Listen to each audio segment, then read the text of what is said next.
Hey team, Katie here from Equestrian Movement. Thanks for joining us in our second lesson plan, Follow My Feet. So today we're going to work with a couple of different horses on our Follow My Feet lesson plan. So let's quickly get stuck into it. So Follow My Feet is a cue from our body language to our horses to encourage them to move with us when we're asking them to move.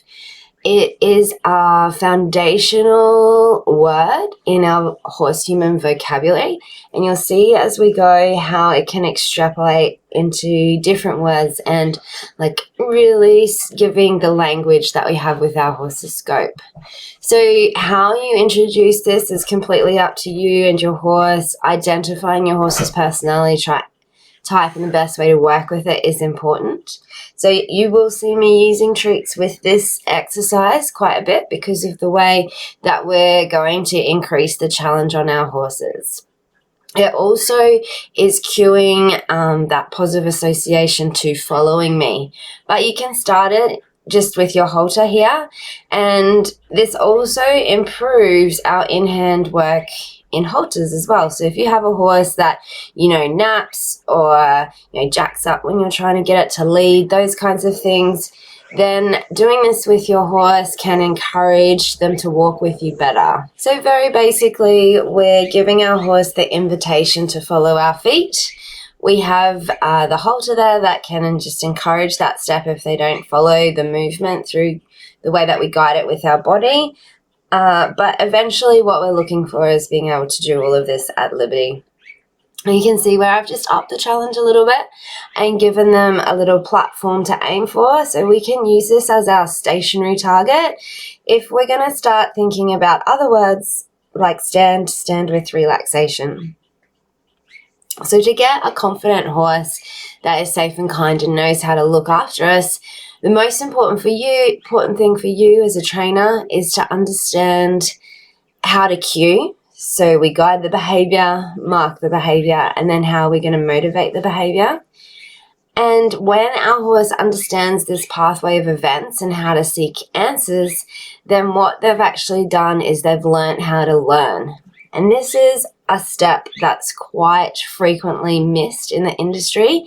One, because us as horse handlers, trainers and instructors don't actually learn it. If we go through our traditional route of learning how to ride, everything is very pressure-based. And we don't learn about cueing, we kind of just learn about how we're going to push the horse into the behavior.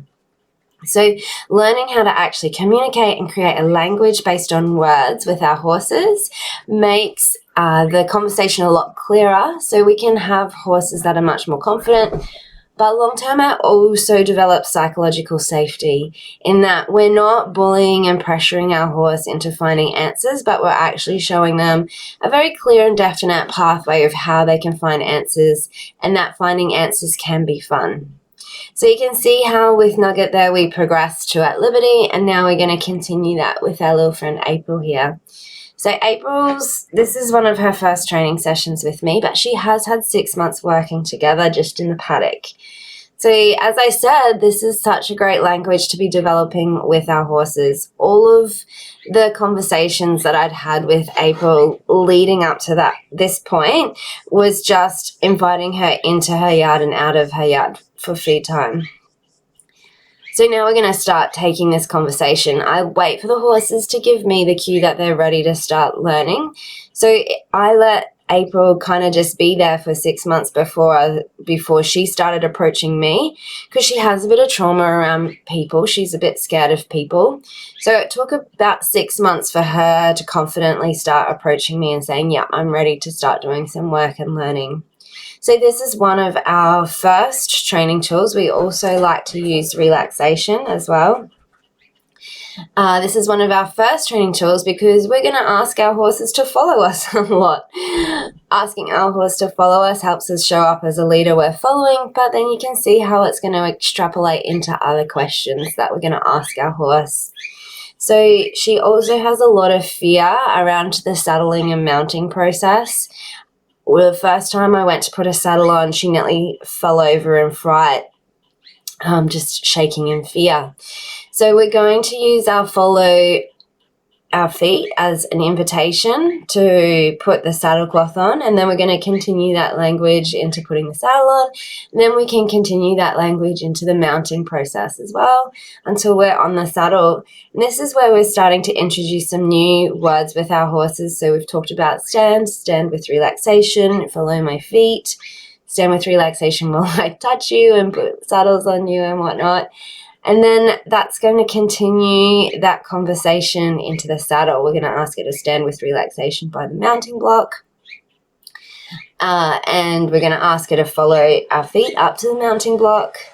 And then not only does she understand what's expected of her, she's doing it all at liberty. So she's also learning consent and choice. So if she felt overwhelmed at this point or scared or frustrated or upset because, the learning to learn process in and of itself can be hard for them, but also because she's a little bit scared of people in general, this means that she can take herself away from the situation if she's feeling the pressure too much before the behavior gets out of control and she's like lashing out at me or spooking and trying to pull away and those kinds of things. So the follow our feet is our focal point transitioning into liberty work, or even if you're starting out at liberty work because your horse is uncatchable from trauma with people. Consent and choice just empowers the horse a little bit to have, control over what happens to their body. And what we start to see in this process, we're developing a horse that's safe, secure, and connected, that feels confident to communicate with us, that can tell us, stop, I'm not ready, or yes, I am ready. We're starting to build psychological safety into our training where our horse feels safe to tell us, hey, I'm not feeling good right now. Can I have a break? Can we back off? I need some connection work. Let's just try and find a good note to finish on. So they start to have some control over what happens to them in the training process. And this is a key component of holistic horsemanship, is that having the psychological safety to communicate, yes, I'm ready for my next, treat earning behavior or praise earning behavior or scratch earning behavior, whatever your motivator of choice may be, giving them permission to say, yes, I'm ready, is how we create safe, kind horses that know how to look after us, because we are showing up as safe, kind riders that are showing our horse how we can work together without being in constant conflict. So most definitely it does require some patience, as you can see with April, but this is the no, right? This is the no that comes up in training. So if the no is coming from a place of feeling unsafe, then us just pushing them through it and pressuring them into it and making them just get on with it, that's the things that lead to the big explosive behaviors, because a horse that can't control its emotions can't control its behaviors. And even if we've desensitized our horse till the cows come home, if they're all they're doing is shutting down and not addressing their fear and teaching them confidence through curiosity, then eventually they're going to hit that upper limit where they can't control themselves anymore because they're just too scared. They get over threshold, they can't control themselves anymore, and then they're just reactive. So you can see here where our follow my feet has extrapolated into an invitation to put this saddle on. And you can see how critical this follow my feet exercise is to building a strong rapport with our horse, because April has left a horse to come and consent putting her saddle on when only a month before, or 2 months before, I think, she was so terrified of the saddle that she nearly sat down underneath, shaking in fear.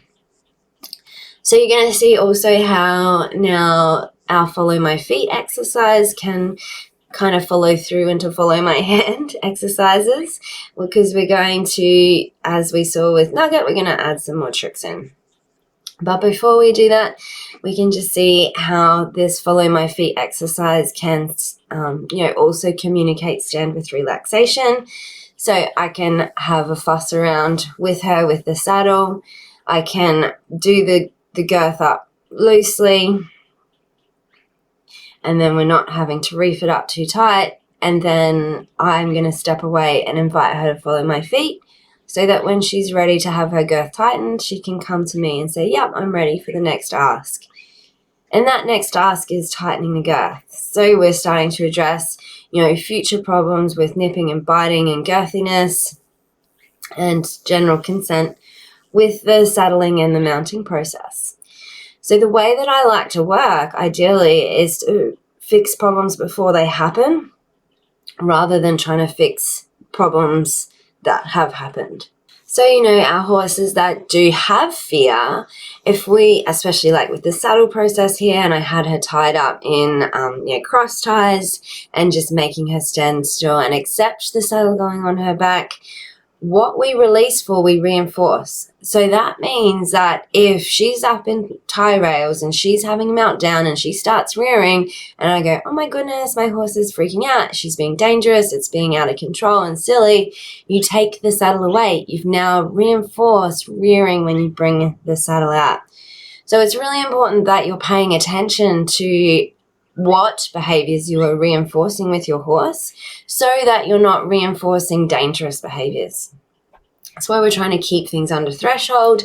We try and keep, do as much as we can consent-based at liberty so that our horses have the choice to leave us, and especially they can take themselves away if they're feeling overwhelmed by the experience. And you can see she's quite happily following me still, ready for our next exercise. So this is over about a 4-month period of different lessons that April and I have done together. And she's definitely one of my favorite types of horses. She's very intelligent. And so what we're going to do is we're going to start just upping the challenge of just introducing some different obstacles and things to create more of a challenge and more things to do in this game. So what we're looking for, this is one of my favorite things with how I bring a horse into work. If we're trying to develop a positive work ethic, we're trying to make challenges fun. And so treats, obviously, they really do make challenges fun, but we want to create an immense sense of task achievement and that those feel-good hormones of, we've asked them to do something, they've figured out, they've got it right, they feel really good about it. So we've also obviously got other reinforcers here like scratching her neck. We've got our other connection-based exercises. It really comes down to knowing your horse and what your best motivators are, the best way to guide them into the behaviors and different things like that. So we've put some poles down. We've done follow my feet over the poles in a straight line. So it's a nice little athletic challenge for them as well to do some picking their legs up over the poles. We're going to increase the challenge and start talking about some side paths over the poles. Not sure if I actually do that now or later. We're going to have a new word here, step. So any of you guys that have problems with getting your horse onto a float or getting your horse into a stable or different things like that, here's our next word in follow my feet, which is take that step. You can see that I'm starting to incorporate a few little hand cues as well. So initially we want to keep it very simple for them. It is purely a follow my feet exercise. But really what we're doing is we're saying just follow my body language. And part of that in our liberty exercises is where's your horse's focus? Where's your horse's attention? Are they giving you eye contact? Once we have their focus, their attention, and their eyes on us, we can start having little conversations with them about what to do with that attention. So in this instance, I'm also using a couple of our little hand gestures with pressure cues just to reposition her on the pole to get the side pass happening. But then we're moving back into follow my feet cues. So you can see how what we're doing is we're building a language. We start with follow my feet and then we can create more words from there. Once we've got their focus and their attention, and this is what learning to learn is, right? Is like if initially when they don't know what the answer is, they might get frustrated, they might be stressed, they might be scared because they're worried about getting it wrong. We're trying to make learning fun for them so that they can come into the training process and then they're not going sour. So the way that I like to start a training session is spending a period of time of connection work, whatever that looks like for you and your horse. And then some kind of games work, like how are you going to get your horse's brain up into a working brain, up into a work ethic, when we're taking them from connection and relaxation work, and then we're trying to bring that energy up into more of a working brain where they're putting effort into what we're doing. So generally a balance of,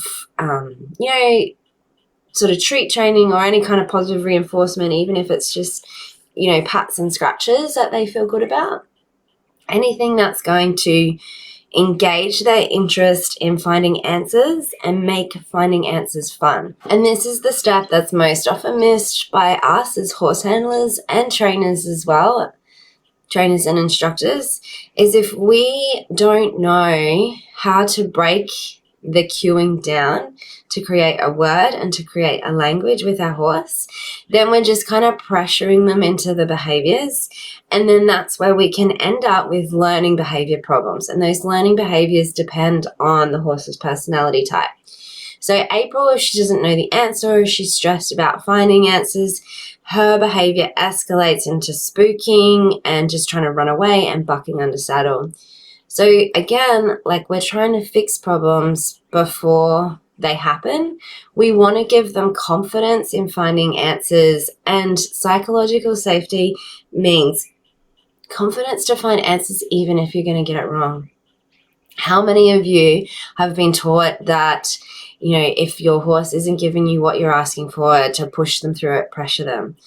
And quite a lot of the time, the reason why your horse isn't giving you what you want is because they don't actually know what the answer is. And so the way that I teach this is, it's like if you were in Japan learning maths and the, teacher was just yelling at you louder in Japanese. It doesn't make you understand it any better. You need the language, you need the communication, you need the crossover somewhere in the middle there, teaching your horse, or in this case now we're looking at our friend Sammy the donkey, your equus friend.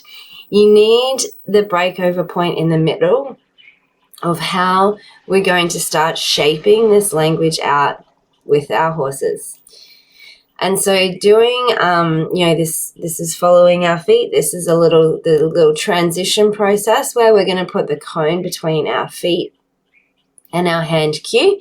And now they're going to start following our hand cues and not just our feet. So there's so many ways that you can build out and you can extrapolate on what you're trying to do. And it's just like your imagination is your only limitation, as long as you can break it down into how are you going to guide the behavior, how are you going to mark the behavior, and how are you going to motivate the behavior.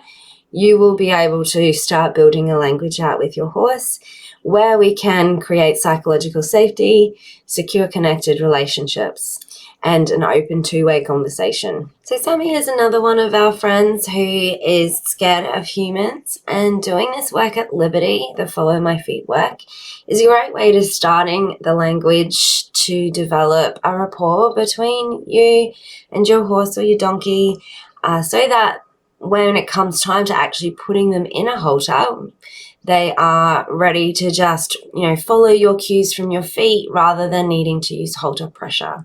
We've done that with quite a few horses that have been uncatchable and too scared of humans and unmanageable.